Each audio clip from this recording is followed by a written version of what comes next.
for civility quickly fading just days after a gunman shoots Republicans at a Virginia baseball field.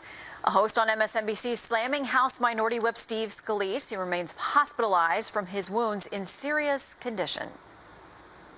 It's a delicate thing because, obviously everybody is wishing the congressman well and hoping that he recovers. Sure. But Steve Scalise has a history that we've all been forced to sort of ignore on race. He did come to leadership after some controversy over attending a white nationalist event, which he says he didn't know what it was. Because he is in jeopardy and everyone is pulling for him, are we required in a moral sense to put that aside at the moment? Howard Kurtz is Fox News media analyst and the host of Media Buzz. Good morning to you, Howard. Good morning. What do you make of those Joy Reid comments? What Joy Reid is doing is just appalling. Appalling. While Steve Scalise remains in a hospital bed fighting for his life, she's attacking him because she doesn't like his politics and then kind of trying to justify it on some moral ground. Well, are we supposed to ignore the fact that he doesn't vote the way I think he should vote? And then for Joy Reid to tweet that Scalise was attacked by a white man but saved by a Capitol police officer who she says is a black lesbian. Why bring race into it? Why bring sexual preference into it? It's just ugliness. Well, we also had comments from across the media spectrum, but Scott Pelley, who just before stepping down as the chief anchor on CBS Evening News, said it's time to ask whether the attack on the U.S. Congress Wednesday was foreseeable, predictable, and to some degree self-inflicted. What do you make of that?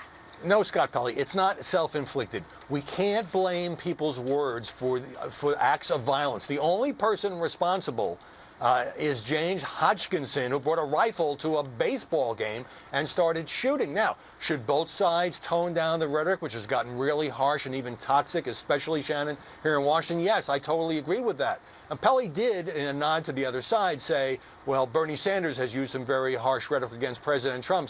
True. But to follow Pelley's logic, Shannon, then Sanders is somehow responsible because the guy who did the shooting had been a Bernie campaign volunteer, which is ludicrous. So I don't agree with this guilt by association tactic. Unfortunately, both sides sometimes do that. Yeah, we have a little bit more of what Scott Pelley said. He said, as children, we're taught words will never hurt me. But when you think about it, violence almost always begins with words. In Twitter world, we've come to believe that our first thought is our best thought. It's past time for all of us, presidents, politicians, reporters, citizens, all of us, to pause to think again. Well, I agree with half of what he's saying, which is the level of demonization of people on the other side politically has gotten out of control, and there's plenty of blame to go around. To sit here and cite examples going back years on both sides. It's when Pelley takes that next step and said, well, that's why the shooting took place and it's self-inflicted. No, I think that is, the old partisan finger pointing that we blame violence on someone else. Well, it was, he liked Rachel Maddow's show. And in another instance, you say somebody watched Fox News. No, it kind of, it just goes too far, and I think it's kind of inflammatory in the current environment, although I will agree with the part that says we could all tone things down, and that includes folks on television. Why do you think that there is this knee-jerk reaction, regardless of what the motives of any individual end up being, whether they come from the right or the left or neutral, or they simply had mental health issues or something else? The need to feel like, for many in the media, they want to assign blame to someone, the person who picked up the gun and shot the people. Yeah, it's a really sad exploitation of tragedy. We went through this 6 years ago when Gabby Giffords, a Democratic congresswoman, was shot, 6 other people killed.